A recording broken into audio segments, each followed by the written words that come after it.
Ukrainë, atëherë do të jetë shumë e lehtë për ta që të arrijnë një paqe me Rusinë, duke e anatimuar në forma të ndryshme, por njëkohësisht duke e përdorur si një kartë, e cila më pastaj do të përkthehet në një dobësim të Rusisë brenda konceptit të rrezikut për shtetet evropiane, dhe në anën tjetër Ukraina do të mund të rrugtojë drejtim të Bashkimit Evropian, që ishte një kërkesë e cila tani më gjatë ditës së sotme nga Ursula von der Leyen ishte programuar. Por çka duhet të them është fakti që nga ky vit G7 e udhëheqin francezët. Edhe Franca tani më ka një luftë të dytë që duke zhvilluar në kontinentin afrikan. Shumë shtete koloniale të saj tani më kanë shkëputur komunikimin dhe bashkëpunimin reciprok me Parisin zyrtar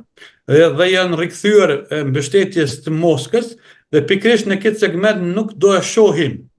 gjatë 2026 një tentativë të paqes, sepse këtë udhëheqin francezët edhe ata dëshirojnë që t'ia hakmerren rusëve, dhe pikërisht kjo hakmarrje nuk është duke zhvilluar në kontinentin afrikan, por në mbështetje në forcat ukrainase dhe në shkatrim.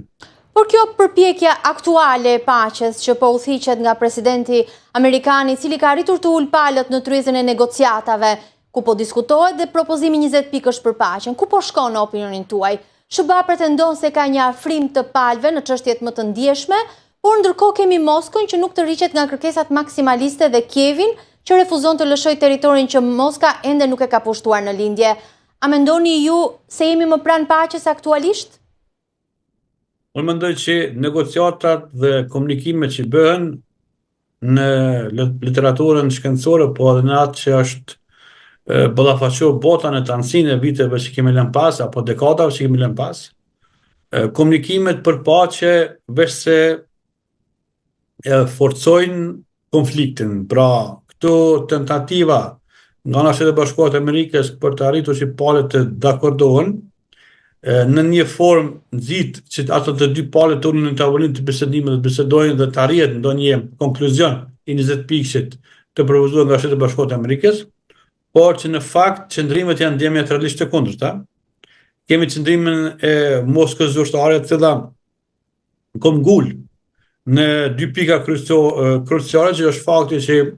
Ukrainës që pamundësohet të anëtarësohet në Bashkimin Evropian dhe në NATO, dhe njëkohësisht bëhen zgjedhje të lira në territorin ukrainas, ku pretendojnë që do të ketë një mbështetje të një subjekti politik apo përfaqësuesi politikës i cili është i ndërlidhur me Moskën zyrtare. Në anën tjetër, çështjet të cilat për Ukrainë tani më janë të padiskutuara, është dhënia e territorit të 5 rajoneve që tani më janë në kontrollin e forcave ruse dhe qeverisë së Moskës zyrtare. Dhe në anën tjetër, bllokimi i saj që kërkesë nga ana e Rusisë që ajo mos të rrugtojë në drejtim të Bashkimit Evropian dhe të NATO-s. Pra, këto dy pozicionime e garantojnë vetëm një gjë, jo paqen, por vazhdimin e një konflikti të armatosur, i cili mund të marrë përmasa më të gjëra, sepse tani më gjatë kësaj periudhe që kemi lënë pas 2025, ne dhe për emisionin juaj kemi biseduar shkarazi që është të përcaktimit të qartë dhe të kërcënimeve që vijnë nga ona e inteligjencës ruse, qoftë nga aja federale, shërbimi federal i sigurisë, FSB-ja, apo nga SVR-ja, shërbimi inteligjent të jashtëm, patëm edhe një atentat këtyre ditëve që kemi lënë pas në drejtim të shefit të GRU-s, shërbimit inteligjent ushtarak, në Moskë, nga shërbimi perëndimor që pretendohet nga ana Moskës zyrtare. Pikërisht do t'ishala do doja të ndalesh atë kërcënimi rus, sepse dëgjuam edhe sot Kremlinin dhe vetë presidentin Putin të thotë se lufta në Ukrainë është zgjeruar në një konflikt më të gjerë mes Rusisë dhe Perëndimit, madje akuzoi Britaninë dhe Francën se po përpiqen të furnizojnë Ukrainën me armë bërthamore. Çfarë tregon një narrativë e tillë, pikërisht teksa shumë kush ka menduar se jemi më pranë zgjidhjes së konfliktit, a paralajmëron një përshkallëzim të rrezikshëm me Perëndimin? Në qoftë se përgjigjem me një po të ftoftë, ndoshta do të jetë shumë e rëndë për shikuesit dhe audiencën, por më lejoni që ta elaboroj këtë çështje. Ju dini gjatë këtyre muajve, pra 9 muajve pas qëndrimi i sekretarit të NATO-s, Mark Stoltenberg, i cili ndër të tjerat ka potencuar se ne duhet jemi të përgatitur që do të jetë viti i rënd 2026-2027 dhe një konflikt i mundshëm dhe i pa kontestuar me palën ruse në një nga vendet e Bashkimit Evropian që në respektivisht anëtarë të NATO-s. Me pastaj patëm deklarime të shefave të shtabit të shteteve baltike, shteteve të përcaktuara në politikën evropiane të Gjermanisë, Francës, Britanisë së Madhe,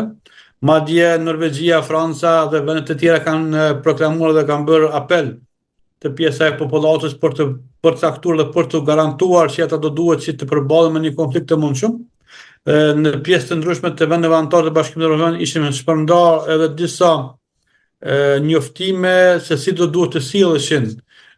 në rast se do të ketë pamundësi të energjisë elektrike për një periudhë 3 mujore, do të ketë mangësinë në mbështetje me gjëra ushqimore.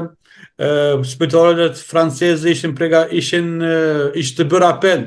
që të përgatiten për një fluks më të madh të ushtarëve. Pra gjitha këto janë indicie të vogla të cilët vijnë të ja përgjigja ime ftoftësisht po, sepse në periudhën që kemi para vetes dhe në periudhën që kemi lënë pas, është e kristalizuar çështja e asaj që konflikti nuk do të përmbyllet, pavarësisht tentativës për të sillur palët në tavolinë, pavarësisht mbështetjes apo orientimit që mund ta marrë Shtetet e Bashkuara të Amerikës, Rusia e ka ndonë mendjen e saj është që ta ripërcaktojë rendin e ri botëror në kontekstin e kontinentit evropian dhe në bazë të asaj që do duhet një legjitimitet narrativ gjatë këtyre ditëve që kemi lënë pas edhe FSB-ja edhe SVR-ja ruse, pra të dy shërbimet, njëna federale e sigurisë dhe tjetra pjesë e shërbimit të jashtëm, kanë ngritur dhe kanë forcuar narrativin e asaj që britanikët dhe francezët janë duke ndihmuar pikërisht në krimin e një bombe të ndyrë apo dirty bombs me elemente përmbajtjeve bërthamore. Pra kjo është në vazhdën e aktivitetit të dezinformimit për të arsyetuar dhe legjitimuar me pastaj veprimin e forcave ruse apo qeverisë së Moskës zyrtare për të ekspanzuar veprimet e saj drejt një kërcënimi real faktik, sepse pretendohet në bazë të marrëveshjeve dhe konventave ndërkombëtare të dalën nga lufta e dytë botërore dhe çështjet e përdorimit të bombave atomike apo bombave me karakter taktik bërthamor, që do duhej që të proklamohen dhe nuk do duhej fare të përdoren, po në rast të ndonjë kërcënimi i cili atakon drejt për drejt udhëheqës të atyre shteteve,